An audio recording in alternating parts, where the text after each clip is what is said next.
Welcome to solvehut YouTube channel. আসসালামু আলাইকুম বন্ধুরা, আবারও চলে আসলাম ফটোশপের খুবই সুন্দর এবং গুরুত্বপূর্ণ একটি ট্রিক্স নিয়ে। এই ভিডিওটি আমি শুরু করলাম ফটোশপ 7.0 দিয়ে। এই ভিডিওতে আমি আপনাদেরকে দেখাবো যে কিভাবে অ্যাডোবি ফটোশপ দিয়ে আপনি একটি 3D কিউব তৈরি করবেন এবং সেই 3D কিউবের মধ্যে আপনি আপনার পছন্দ মতো ছবি সেট করবেন। তো চলুন বন্ধুরা, শুরু করা যাক।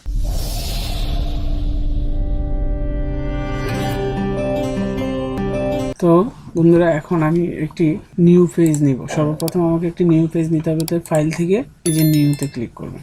করার পর এই যে দেখুন আমি 297 এবং ওয়াইড 297 এবং হাইট 297 দিয়ে দিচ্ছি, ঠিক আছে, এবং রেজুলেশন 300। এরপরে মোড হচ্ছে 8GB, কালার কন্ট্রাস্ট হবে হোয়াইট, মানে স্কোয়ার টাইপের একটি পেজ আমি নিলাম। নেওয়ার পর পেজটিকে আমি ফুল স্ক্যান করে নেব। এখন দেখুন আমি যে কাজটি করব সেটা হচ্ছে যে আমি নতুন একটি লেয়ার নিব। তো এর জন্য এই যে লেয়ারের যে অপশন আইকনটি, সেই আইকনটি ক্রিয়েট এ নিউ লেয়ার, এই আইকনে আমি ক্লিক করব। নতুন একটি লেয়ার নেওয়ার পর এরপরে আমি যে কাজটি করব, এই যে ফিল্টার থেকে রেন্ডার যে অপশনটি, এই যে দেখুন এই রেন্ডারে মাউস পয়েন্টারটা নিয়ে আসার পর ডানে এই যে দেখুন 3D ট্রান্সফর্ম, এখানে আপনি ক্লিক করবেন। করার পর এরকম একটি ডায়লগ বক্স আপনার সামনে আসবে। তো এই যে দেখুন এখানে কিউব টুলস, এই কিউব টুলে আমি ক্লিক করব। করার পর আমি একটি কিউব ড্র করতেছি। এই যে দেখুন মাউসকে ক্লিক করে ধরে একটি কিউব আমি ড্র করে নিলাম। নেওয়ার পর এখন আমি যে কাজটি করব, যে কিউবের তিনটা পাশ, যে তিনটা পাশ আমার তিনটা পাশ কিন্তু রেডি হয়ে গেলে এই তিনটা পাশকে আমি একটি ব্যাকগ্রাউন্ড কালার দিব। এর জন্য আমাকে যে কাজটি করতে হবে, এই যে এখানে এই যে ট্র্যাক বল যে টুলটি আছে সেটাকে আপনি ক্লিক করবেন। করার পর এই যে দেখুন আমি এটাকে এই মাউস পয়েন্টারটাকে রোটেট করলেই কিন্তু এটা এই যে ব্যাকগ্রাউন্ড কালার চেঞ্জ হয়ে গেল। এখন আমি এই যে ফান ক্যামেরা টুল এখানে আমি ক্লিক করব। ফান ক্যামেরা টুল ক্লিক করে আমি এটাকে জাস্ট অ্যাডজাস্ট করে নেব এবং আপনি চাইলে এই যে এটাকে একটু ছোট বড় করে নিতে পারেন।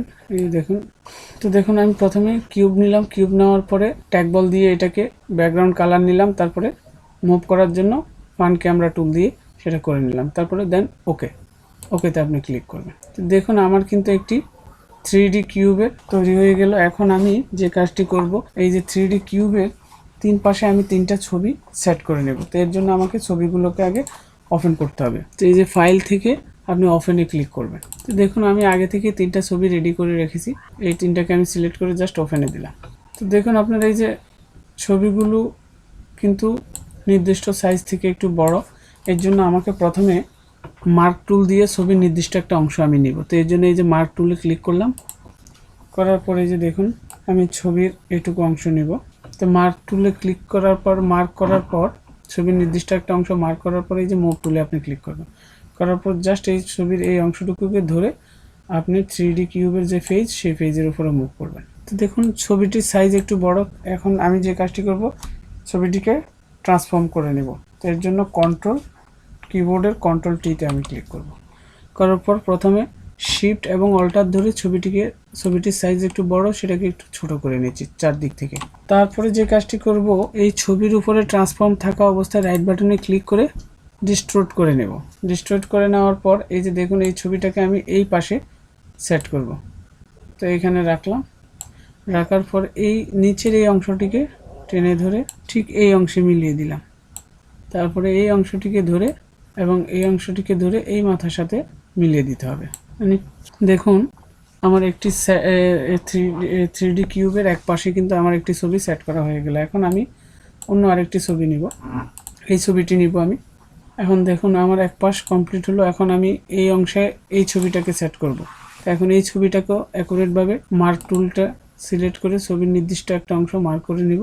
আবারও এইভাবে টান দিয়ে ছবির এইটুকু অংশ আমি মার্ক করে নিলাম। নেওয়ার পর এই যে আবার এই যে মুভ টুলে ক্লিক করব। ক্লিক করার পর এই ছবির এই অংশটিকে টেনে ধরে 3D কিউবের পেজে মুভ করে দিলাম। দেওয়ার পরে যে দেখুন ছবিটি আমার অনেক বড়, তাই ট্রান্সফর্ম করে নেব। আগে কন্ট্রোল টি দিয়ে শিফট এবং অল্টার ধরে একটু ছোট করে নেব। তারপরে দেন এই ট্রান্সফর্ম থাকা অবস্থায় আবার এই যে ছবির উপরে রাইট বাটন ক্লিক করে ডিস্ট্রয়েট করে নেব। নেওয়ার পর এটাকে আমি এই জায়গায় সেট করব। তাইলে এই যে দেখুন এই অংশটাকে ধরে মাউস পয়েন্টার দিয়ে ধরে এই কর্নারে মিলিয়ে দিলাম এবং এই অংশটাকে আমি এই অংশে মিলিয়ে দিলাম। এই অংশটাকে আমি এই কর্নারের সাথে মিলিয়ে দিলাম এবং বাকি যে অংশটুকু সেটাকে আমি ওই কর্নারের সাথে মিলিয়ে দিলাম। তারপরে দেন কিবোর্ডে এন্টার চাপ দিয়ে দিই। তো দেখুন 3D কিউবে আমার দুইটা ছবি সেট হয়ে গেল। এখন আমার 3 নম্বর যে ছবিটি, এই যে দেখুন, এই ছবিটিকে আমি আবার মুভ মার্ক টুল দিয়ে ছবির নির্দিষ্ট অংশ আমি মার্ক করে নিচ্ছি। তারপরে মুভ টুলে ক্লিক করব, করে এই ছবির এই অংশটিকে মুভ করে আবার 3D কিউবের যে ফেজটি সেখানে নিয়ে আসব। আসার পর এই ছবিটিকে একটু ছোট করে নেব, আবার কন্ট্রোল টি দিয়ে ট্রান্সফর্ম নিয়ে শিফট এবং অল্টার ধরে একটু ছোট করে নেব। তারপরে এই যে ট্রান্সফর্ম থাকা অবস্থায় রাইট বাটনের ছবির উপরে রাইট বাটন ক্লিক করে ডেস্ট্রয়েড করে নেব। একইভাবে প্রত্যেকটা ছবি একই নিয়মে একই কাজ। এবং এই অংশটা, উপরের অংশটুকু ধরে আমি এই অংশের সাথে মিলিয়ে দিলাম এবং এই অংশটুকু ধরে এখানে মিলিয়ে দিলাম, এই অংশটুকুকে এই কর্নারের সাথে মিলিয়ে দিলাম এবং বাকি অংশটুকুকে নিচের অংশের সাথে মিলিয়ে দিলাম। তারপর দেন এন্টার, কিবোর্ডের এন্টার। তো দেখুন বন্ধুরা, খুব সহজেই, তো বন্ধুরা দেখুন আমার কিন্তু 3D কিউবে ছবি সেট করা কমপ্লিট হয়ে গেল। এখন আমরা ব্যাকগ্রাউন্ডে একটি নির্দিষ্ট কালার দিব। তো এর জন্য আমি এই যে ব্যাকগ্রাউন্ডের যে লেয়ারটি, সেই লেয়ারের উপরে ক্লিক করব। করার পরে এই যে দেখুন ব্যাকগ্রাউন্ডের যে কালারটি, সেখানে আমি একটি কালার দিব। তো ধরুন আমি এই কালারটি দিব। দেওয়ার পর এই ব্যাকগ্রাউন্ডে এই কালারটি সিলেক্ট করলাম। করার পরে কিবোর্ড থেকে কন্ট্রোল প্লাস ব্যাক স্পেস, আপনি এই কন্ট্রোল কিবোর্ড থেকে কন্ট্রোল প্লাস ব্যাক স্পেস কিটা চাপ দিবেন, তাহলে সাথে সাথে ব্যাকগ্রাউন্ড কালারটি চেঞ্জ হয়ে যাবে। তো দেখুন খুব সহজেই কিন্তু আমার একটি 3D কিউব তৈরি হয়ে গেল এতক্ষণ আপনারা। তো দেখুন কিভাবে খুব সহজে একটি 3D কিউব তৈরি করে ফেললাম। এই ভিডিওতে আমি আপনাদেরকে সম্পূর্ণটা দেখানোর চেষ্টা করলাম। যদি আমার এই ভিডিওটি আপনাদের ভালো লাগে তাহলে অবশ্যই ভিডিওটিতে একটি লাইক দিবেন এবং যারা আমার এই চ্যানেলে নতুন তারা অবশ্যই চ্যানেলটিকে সাবস্ক্রাইব করবেন। পাশে থাকা বেল আইকনটি অল চেপে দিবেন যাতে আমার চ্যানেলের সবগুলো ভিডিওর আপডেট আপনারা পেয়ে যান। তো বন্ধুরা সবাই ভালো থাকবেন, দেখা হবে নতুন কোনো ভিডিওতে। আল্লাহ হাফেজ, আসসালামু আলাইকুম।